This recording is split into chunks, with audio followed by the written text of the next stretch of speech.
that a robust security plan is in place. Oh my God, একেই বলে ভাগ্য।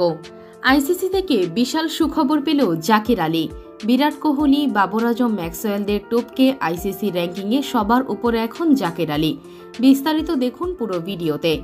দর্শক, it's Zakir Ali show, superstar in the making.